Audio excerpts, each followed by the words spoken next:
This Soonerscoop.com video is streaming in crystal clear 4K resolution on YouTube thanks to Enjoy Vision in Oklahoma City. Don't miss a moment on or off the field. Make every day a highlight with LASIK at Enjoy Vision. Enjoy Vision. This is where Sooner Scoop LASIK. Hello and welcome back, Edward Osfitz. George Stoya here from the Soonerscoop.com studios. A Tuesday, November 4th. A good night of basketball last night. Both the OU women and men open up with quality victories. It took the women a little bit of a moment to extend the lead, but they ended up winning by 17. Then the men, they were 1 point game at at one point in the second half and ended up winning by what? I don't even know what the 102-66. What is that? 36 points? A talk came alive. If you were giving the 30, you might have been a little bit worried about it, and all of a sudden they did end up covering.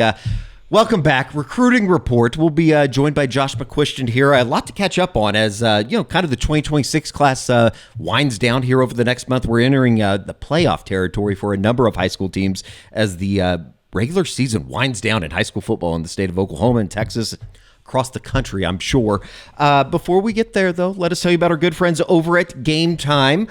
No game for Oklahoma this week, obviously, but the Missouri game just ahead. Obviously, they're going to take the trip down to Tuscaloosa here in the coming weeks. I don't know what's going on behind us, but let us tell you about Game Time. GameTime.co. That's all you got to do. You got to go to GameTime.co or just download the app. It's the easiest way to do it. George, you have done this multiple times. We need to get out to a Thunder game here pretty soon. Yeah, I use Game Time all the time, especially for Thunder games, like you said, but I've also used it for concerts and other stuff. But I'm looking at the Missouri game, that's coming up here in a few weeks. Tell me, the 11 a.m. kickoff. You can get in for $64 right now on Game Time. All you got to do is download the app, take the guesswork out of buying college football tickets with Game Time. Download the Game Time app today, create an account, and use code ON3 for $20 off your first purchase. Terms do apply. Again, create an account and redeem with the code ON3 for $20 off. Swipe, tap, ticket, go. Download the Game Time app today. I think hopefully Oklahoma fans will be having an opportunity to buy more than just 3 games here if run the table, maybe having to buy some playoff tickets on Game Time coming up in the next couple of months. To think, like, obviously Oklahoma has a ways to go. If they were to win out, we were talking about this, they'd probably host a playoff game. Not only would they be in the playoffs, they'd probably host a playoff game. All you got to do is go to Tuscaloosa and win. We'll have plenty of time to talk about that in the coming days and I guess week before we head down to Tuscaloosa. We now welcome in Josh McCuistion. This is, of course, a recruiting report. A good game day rewind yesterday. You can check that out here on the Soonerscoop.com YouTube channel. But it's kind of crazy, Josh. We're getting to the end of this thing with the high school football season. A number of teams here in the state of Oklahoma going into the last week of the regular season. I think Texas probably somewhere around the same time. I know they go all the way up to Christmas, but certainly starting to get kind of fun for a lot of these really good teams out there. Oh, absolutely. I was doing my my weekly story where I was kind of review the commitments, and guys in California, they've already got playoff brackets out. Like, it's happening fast here. Yeah, so that's coming. In Florida, Oklahoma's got a couple of guys. Brian Harris's regular season's done. There are a few guys that there's Dezeurn Walker. His season's done in Missouri. He is, the next game of football he plays will likely be in Norman, Oklahoma. So it's kind of crazy how this season has just kind of flown by. It was not too long ago that I was going down to, I think it was Baylor Stadium, actually, the first time I had been to McLean Stadium to watch Waco Midway, Tanner Mordecai. You checked out Waco Midway a couple of weeks ago, or I guess about a week ago. Lathan Whisenton, running back 2027 class, 135 yards, 7 straight games with 2 touchdowns, and certainly somebody that DeMarco Murray and the OU coaching staff has their eye on. Yeah, and a lot of credit to Oklahoma. I think they were in on him and kind of more serious about him before a lot of people really recognized kind of what he was. And honestly, guys, when I went out to see him, and we may still have him listed. Yeah, I need to actually update his On3 page. He's listed at 5'11", 175 on our page. Guys, standing next to Lathan, had a chance to talk with him after the game. He's every bit of, if 5'11" might be accurate, but he's more like 190. He's a well put together guy, really physical, but showed a lot in this game. I came away not really sure what to expect, but On3's got him as a borderline top 100 guy in the country, and watching him, I can see some of what they like. I mean, there's a lot of physical tools here. It's really impressive physically, like you said, Josh. And, just in terms of overall interest, I know it's somewhat early, but when you're talking about a 2027 guy and you look at the Oklahoma's running back room, there's going to be a need at some point. Yeah, I definitely got the impression. And, it was funny. It was this game I went to see him was the night before the Ole Miss game. And, he was planning to go, and he did end up, he was one of the guys from Texas that did make the trip, but, was living under the fear of that weather that everybody was concerned about during that weekend. So I get the impression Oklahoma's probably the leader here. Now, I want to be clear, he didn't say that. Just kind of from what I've heard and from the way he talked about things, I just get the impression he really likes DeMarco Murray. He really likes that Oklahoma has made him a big focus since early on. So I think there's a lot of momentum for OU there right now, but he's going to take some more trips. I don't get the impression that he's getting near a choice or anything like that. I think he'll probably be a springtime type of decider. So we'll watch. But again, I think this is a guy that OU fans definitely need to remember. If Oklahoma were to be a leader, who would be some of those teams? Because just looking at his offer list, Josh, this is a little bit of a who's who from this region of the world. Yeah, a big surprise. The kid from Waco Midway, he mentioned Baylor. He talked about Texas, obviously. There was one other one that he singled out, and I'm trying to SMU might have been Alabama. Oh. Like it was somebody. Like there was another big time, A&M. Like there was a few schools, but it was kind of like Oklahoma. And again, he's talking to me, so you have to bear that out a little bit and kind of realize that's going to have an impact on what he says and how he says it. But I definitely got the feeling it was kind of Oklahoma, and then there was 3 or 4 other schools that are right there and that have a chance. But I think. Again, I think they have some ground to make up, would be the way I'd say it. Is he their top guy, you think, in 2027 at running back? Like their top priority? I would say he's in that short list. And, I'm going to forget about somebody, so I always try to pull up people and try to make sure I remember. I don't think there is – I don't know that – like this isn't a group where I say, okay, there's one guy that's no doubt that dude. If there was, you talk about Landon Williams-Callis from Houston, who is – if you guys haven't watched him on tape, just go turn it on. He's a ton of fun to watch. He kind of is a Jaquiz Rogers type of guy, like 5'8", but super explosive, real muscular. I think he had a 400-yard game earlier this year in Houston. So, there's guys like Andrew Beard from Georgia that's made a few trips in. Noah Roberts from Arizona is another guy. But I would say Lathan's on a very short list. And I would be wrong. Jackson Stokes, who was also in that weekend for Ole Miss, is another guy that OU really likes out of Sierra Canyon in Los Angeles. So it's another one of those situations where I feel good that they're going to get somebody, and I'll get a quality somebody, but I don't know who that is going to be right now, because I think there is an element of OU still kind of waiting for that end of the year to wrap and say, okay, these are the guys we're definitely going to prioritize based off their junior film kind of I think that conversation hasn't happened yet. Certainly will be something to watch here in, obviously the next coming months. It seems like with the 2027 class, everything gets accelerated. Oklahoma already off to a fantastic start with that 27 class. Let's jump over to 26 because we are embarking basically in the final month, really, the final month and a half push before the December signing day.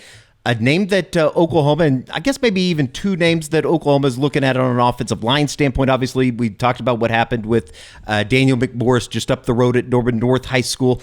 You went and saw Noah Abebe from Friendswood High School, interior offensive lineman, 6'3", 275. What'd you think when you were able to see Noah Abebe, Josh? Yeah, first off, this is another guy that probably needs to have those numbers updated. You can see it here. I mean, this is a big, sturdy dude, probably more like 285, 290. Guys, this is a guy that played tight end last year at Friendswood and they kind of moved him in to play offensive line. And I mean, obviously, you can see the body type. And you'll see in some of these clips, guys, his athleticism, he'll do some things where you watch him move out in space and you're like, yeah, I want that guy pulling and some GT counter stuff. I want to get him out in space and let him go track down some linebackers because he really moves well. And, unlike a lot of guys you see make that move to tight end or from tight end, he really embraces it. Like we talked about it and he goes, I was basically the 6th offensive lineman last year. I was a blocking tight end. And So this is fine with me. He really did. Look at him here, like take off and start running. You're like, holy crap. I like that. Yeah. So again, like the athletic traits are definitely there. I like him a lot. Now he is expecting Bill, when we talked, I guess Sunday was the last time he and I spoke. He was still expecting Bill Bedenbaugh to be there on Friday for his game. Now the guy we're going to talk about in a second is also expecting Bill Bedenbaugh at his game. So I'm not sure where that's going to come out just yet. That's kind of an interesting angle we're going to have to watch. But my other question that kind of overrides all of this is how many more does Oklahoma want? Like I'm a guy, you sign 5 every year. Like I believe in that. I think it's like quarterback. You got to have a quarterback every year. You should have 4 or 5 offensive linemen every single year, no question. And, again, great contact there. Again, identifying a smaller athlete out in space and being able to put your body on him, that's great. That's what you're looking for in this game where, you're going to run screens and you're going to do counter stuff where you've got to make blocks in space. So I like Noah Abebe a lot. But to get back to what I was talking about, I think you've got to weigh out, is it 2 tackles? If OU is going to get to 4 or 5 or whatever, what do the numbers look like? Because I think Abebe's a guard. I think that's where he's going to play. You look at the body type, I just see him as a guard type of player, and I think he might turn into a pretty good one.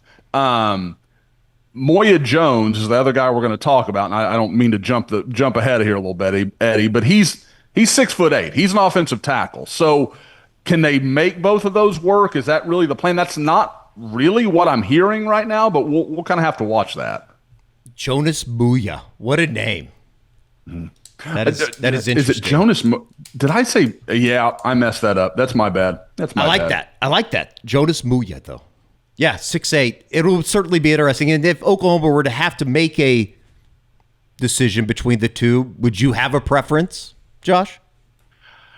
I'm always going to lean to the tackle just because they're harder to come by. Like I feel like you can find a guard and that kind of stuff. And that's no offense to Noah. Again, I like him. If OU can make it work, financially, numerically within their 85 man, like I would want both. Sure. And for those that don't know, with Jonas, he is a longtime basketball player. This is, people will go watch his huddle tape. This is a guy that has not played football, had not played high school football until this year. So when you're watching a guy really literally learning on the job. So I think that's kind of what OU see in there. But again, this is where, to me, it gets fun because I like looking at things from like a front office perspective and how do you weigh all this out. There's NIL decisions to be made. There's portal decisions to be made. Like who's coming, who's going to be available, who's going to leave. They've got to factor all that in because, I've gotten into a conversation on the board over the last 24 hours with a few posters that are like, well, Josh, we don't know about the depth numbers and, should they be signing more out of the high school class? I think they should have a larger class. I agree with that sentiment. But if you're saying you want to sign more high school guys because you're worried about the 2 deep, high school guys that you're going to land right now are not going to be in your 2 deep. They shouldn't be. So if that's your concern, OU should be focused in the portal. They should be looking for some depth there, maybe at tackle and on the interior. So I think you've got to weigh all that out. And plus, a really good question is, where do you see the center situation behind Jake Michla? What is Troy Everett going to do? What is Owen, what do they think about Owen Hollenbeck's progression? There's a lot of questions in there that we don't have the answers to. And because we don't, and I don't even know that OU knows, definitively to the point they're ready to make decisions, what that's all going to look like, they've got to let it play out a little bit and kind of see where this all goes. Is Jonas committed anywhere right now? I don't know if we mentioned that. No, he's not. He is not. Now, you good note, though. Noah Abebe is a Tulane commitment. His teammate, Jordan Kreitz, is also a Tulane commitment at Friendswood.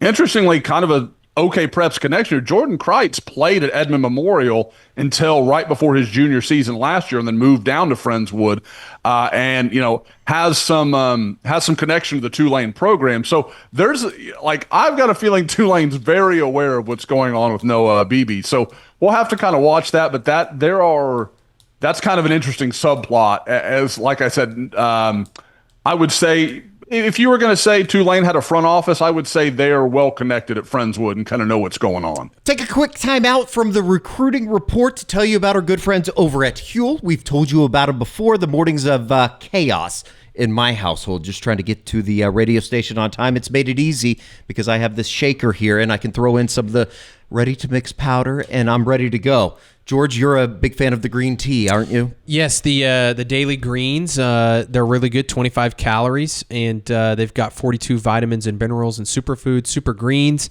lion's mane mushroom, 4 grams of fiber, so you can get your fibers in. But yeah, it's all good. I also like the shake here, which is really good. I know this is kind of Carrie's favorite thing, the ready-to-drink meal. So. Absolutely.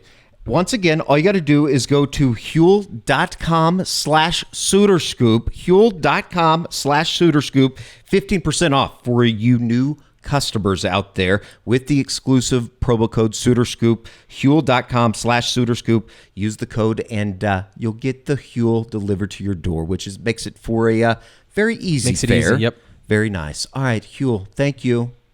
I would Also, say too, like John Summerall. Yeah, I mean, exactly. he very well could not be the head coach. It's like the subplot of the subplot Absolutely. of a bigger subplot, if you will. All right, said. Keep an eye on that. Obviously, the offensive line situation in 2026 going to really probably come into focus here over the next couple of weeks as the high school season winds down, and obviously recruiting in that class winds down before the December signing period. One more high school game to get to, and we're going to go back a couple weeks. Stillwater ends up winning the game 21-14. We'll kind of just go over a number of guys because there's a very talented both sides of the ball. Tank Tapto, is that how you say it, Josh? The quarterback out of Stillwater. I'm super impressed with this kid. David Thomas, a 2028 wide receiver that we've talked about a little bit on the program, as well as Choctaw with Izzy Hammonds, 2027 defensive end. Titus Hawk, a name that we've talked about before here on the program, as well as 2026, would it be athlete wide receiver, Dezeurn Green, Josh?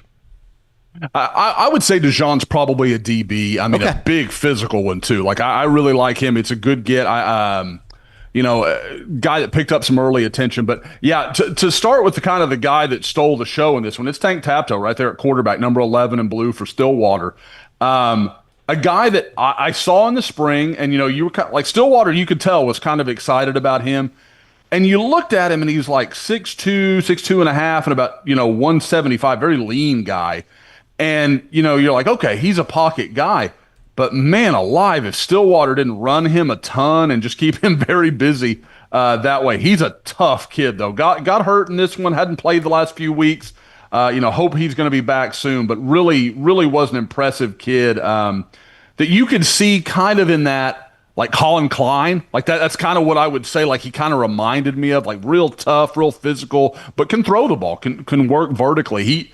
He should have had more yards passing. David Thomas, I think, would tell you he didn't have his best night, or would have had at least one score kind of deep down the field. So, and David is the lone OU offer in this game. I'm sorry, for Stillwater.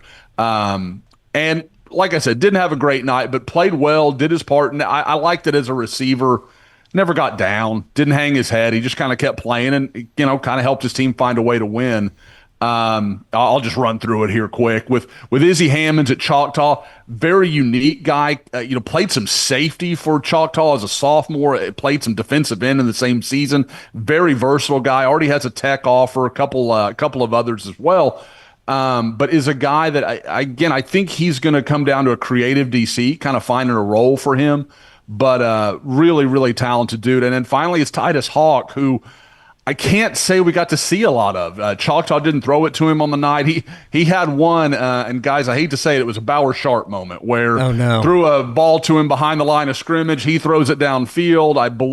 I can't remember if it was intercepted directly or if there was a catch and then a fumble. It wasn't Titus's night. We'll put it that way. But again, like got out there, mixed it up as a blocker. Here you get to see some of his athleticism. And I mean, guys, Titus is all of 6'5", 6'6", and probably 210 pounds. So to watch him move like that, he's got a lot of potential. But again, I can't pretend I got to see all of it on this night. I'm just gonna say that Tank Tapto and Titus Hawk are two just awesome football names. Yes, great, I mean, great that's names. out of a video game or something. You know, it seems like with Izzy Hammonds, Josh, he's kind of one of those guys that's in that super talented 2027 class that maybe will get lost in the mix a little bit because it's so star-studded on top. I think you're absolutely right, Eddie. He's the kind of guy that in most years would be a no doubt top 10 guy, and I don't know how I'm going to squeeze him in there. Like he's really good and is, again, could be one of those guys that I look back on a few years later. I'm like, man, I missed bad on that one. Like because he has that sort of athletic ability where you're just like, he's a lot better than people think he is. But he's every bit of 6'2", 210. And again, Choctaw, who, has a great DC and Brad Clark there, a guy I've known since his days at Bixby, really sharp. They move him around, do a lot of stuff with him.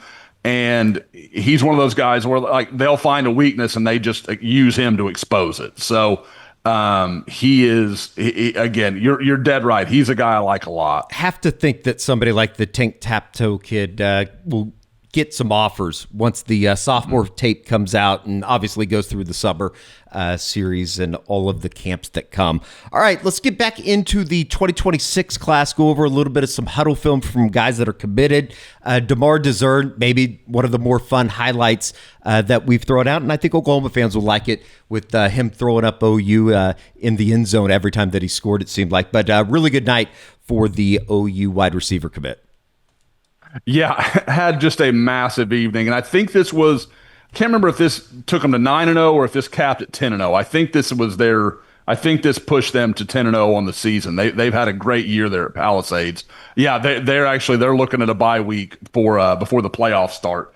But he is, guys, I mean, he's just instant offense. Like this dude is so explosive and twitchy and like all the stuff you're looking for in a receiver. And again, I made the comp when he committed to Hollywood Brown, and he's bigger than Hollywood was, but like that speed is just, and you see it like on that play where it looks like, oh, that guy's got an angle on him. No, he doesn't. Like there's a ton. I want to say he had 8 catches for 255 and 3 touchdowns in this game, in which if I'm not mistaken, was against like a 7-3 team out in Southern California. Like this wasn't like, he's doing these things to some good teams and just cooking guys. So this is my favorite one. He's really put together a big time year for Palisades. Gets the flag at the very end. That was awesome. Yeah. By the way, I said 2026. He's of course 2027. He's in the Oklahoma class that's already in the top 3 in the country. Playing at SoFi, that's gonna be pretty cool. Yeah, it has to be badass for some of those guys to get into. He looks like he can fly. I like that quarterback. He just says, "I'm just gonna throw it to this guy and just trust that he's beating his man." No doubt. 2026 class, a guy that we really haven't talked a whole lot about, Josh, Niko Jandreau. Yeah, Niko, obviously Chandler Hamilton is the number 1 team in the state this year in Arizona. They look like the favorites to win state. I actually was talking to Bo, his brother, not long ago about when he might come back. He's fighting through some injury stuff this year.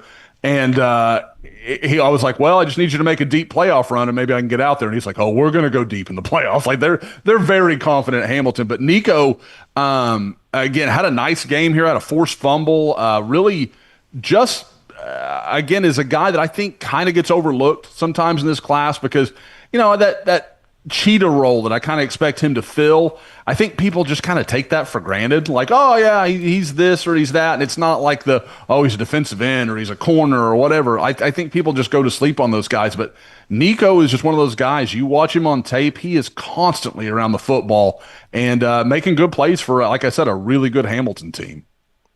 If you're looking for volunteers to get out there to Arizona, I guess I'll take one for the team, and I'll go do that if you can't, Josh. Moving on, we'll just stick with the Niko Jandreau video here. Here's the forced fumble. Yeah, here's his forced fumble. Yep, just comes in, puts a shoulder on it. But again, and you see this with the Jandreau brothers, and I know, people look at the pictures and you have a mentality about them. That's how they play football, man. They trigger fast. They are very aggressive. Yeah, I mean it's not surprising that this defensive staff loves these guys because they play really physical football. And that's just, like I said, he's a safety there picking up the receiver working downfield.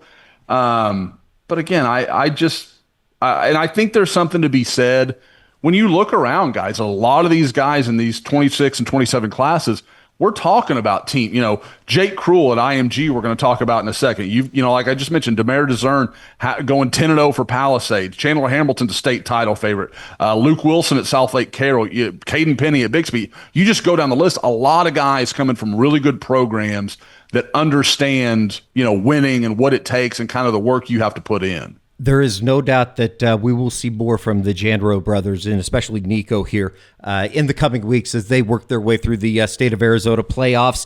You mentioned him, Jake Kreul, just being very cruel to high school kids. How about that? Well done. Yeah, guys, tell me Jake Kreul, like the name, he sounds like something out of 80s like movie casting. like big physical dude, like real, like very, good looking guy, looks like he could be on the movies, and then like just the badass football player. You're like, yep, that guy was the bully in every 80s movie ever. And then you watch him, and this is against East St. Louis. Yeah. Like, this is a really good high school football team, and he's just throwing bodies around. I mean, literally in that play.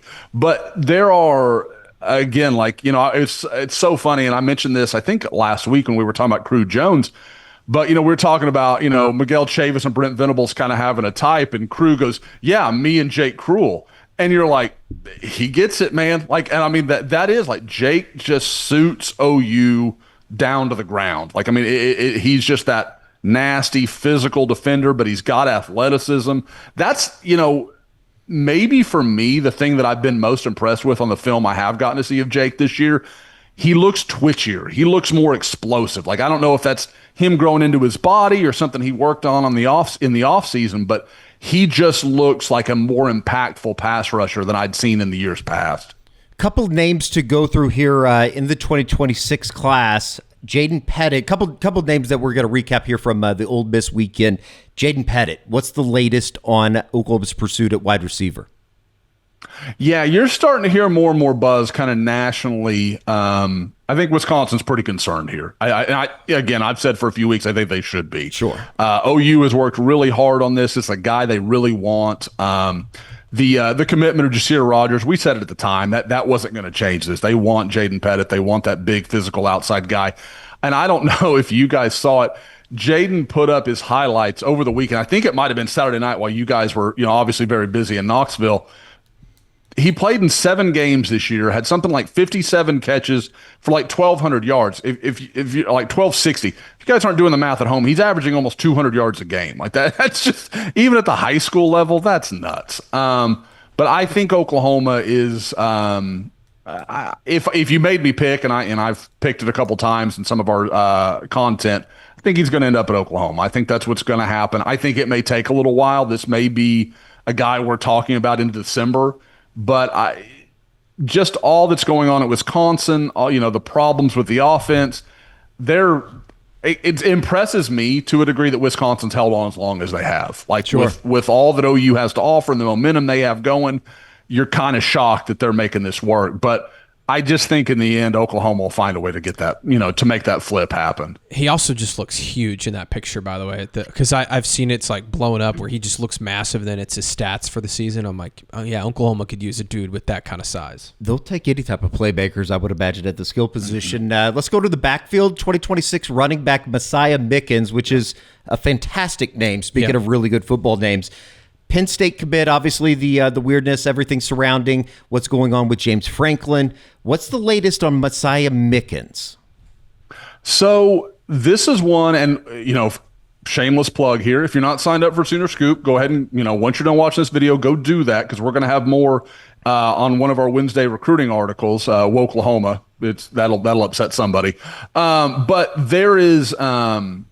He tweeted out a picture last week of himself in an OU jersey, and everybody kind of got, oh, he's taking a visit. And there was something behind that, because in Pennsylvania, a lot of their state playoff games, which they're getting into now, are played on Saturdays. And so it was kind of a feeling of, well, if he's going to take these official visits and go see Oklahoma and Indiana, and there's one more, maybe South Carolina, if I remember correctly, if he's going to go take one of those, they're going to have to be midweek. So everybody kind of started connecting dots of, oh, he took an official visit to Oklahoma last week.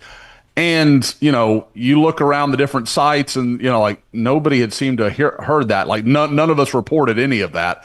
And so I started doing some checking, and what actually happened is that's a picture of him at Oklahoma from a visit like 2 years ago, back when you could still do visitor pictures on unofficial visits before the rule had changed. So that had to get clarified, and that's kind of how this confusion all started. I still feel really good. And like I said, I don't want to give away too much of what we're going to have on the site, but I still think Oklahoma will get an official visit. I think there's a lot of confidence in that, and then we'll see where that goes. I mean, again, with his decision looming, and I if I'm not mistaken, he's a midterm guy, so I don't know how long he can kind of sit there and wait for Penn State to get it all together and figure out what they're going to do. So I think Oklahoma has a chance to strike and maybe pull a real surprise here. It's going to be super interesting to see the spillover into the recruiting world for some of these teams like a Penn State or a Florida or LSU or Auburn now, that if you have to wait through the playoffs to end up hiring a new coach, and how that's going to affect the high school recruiting side of things as well as the portal. So certainly a lot to as the high school football season kind of winds down, it certainly picks up on the other side of it in terms of recruiting and everything that goes into it. We'll be checking it and most importantly, putting it out there on SoonerScoop.com. All right, that's going to do it for today's recruiting report. Thank you to Josh. Thank you to George. Thank you to myself. You're welcome. We will be back here on the SoonerScoop.com YouTube channel. We'll see you next time.